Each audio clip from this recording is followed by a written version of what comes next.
Here to take us through the French press is Florence Vilmino. Hello, Hi, Florence. Now we're going to start out with the Justice Minister, Christiane Taubira. She's in the spotlight over a decision to release convicted criminals because of overcrowding in prisons. That's right. This was in the northern city of Thurs and emerged over the weekend that 3 convicted criminals were released because there wasn't enough room in the local jail. And so this has been a major embarrassment for Christiane Taubira, and she's drawn a lot of criticism for the right. Now, it's important to remember that Christiane Taubira is actually in the process of pushing for major reform within the French penal system. She says that sending people to French jails, is probably not the only solution because, French jails are quite overcrowded. Now, critics on the right rather, say that her plan is dangerous because it's going to mean that a lot of French criminals are, out in the streets. And they say that this is actually what's going on right here. But a lot of papers are pointing out that Taubira is actually about to, she can bite back now because it emerged yesterday in the Canard Enchaîné that back in 2004, when the right was in power, the justice minister then, he made a major legal error because basically what he did was he extended the statute of limitations on certain crimes. And he did this by decree, not by law. So that means that a lot of criminals actually, are going to be released. In fact, 25. So a lot of papers are saying that this is quite a godsend for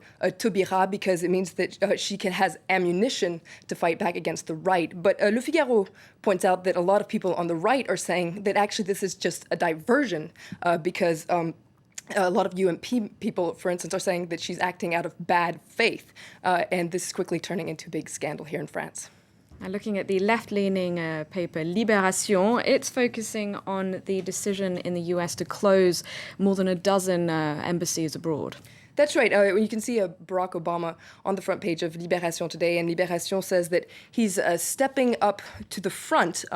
Libération says that Obama is right to take this threat seriously, but the closure of these embassies is proof that, Washington is facing some difficulties in its fight against global terror. And Libération, in its editorial, says that, it's proof that perhaps Obama's his anti-terrorism doctrine, which is based on drone warfare, may not be working as well as he hoped. Now, Obama is also facing a lot of criticism over Guantanamo. Libération also takes a look at this. Now, Guantanamo has been in the press recently over a major hunger strike by major inmates. And Libération points out that, back in 2008, Obama promised to close Guantanamo, but there are still 166 inmates being kept without trial. It's not only controversial for human rights, it's also expensive. It costs $2.7 million a year per inmate.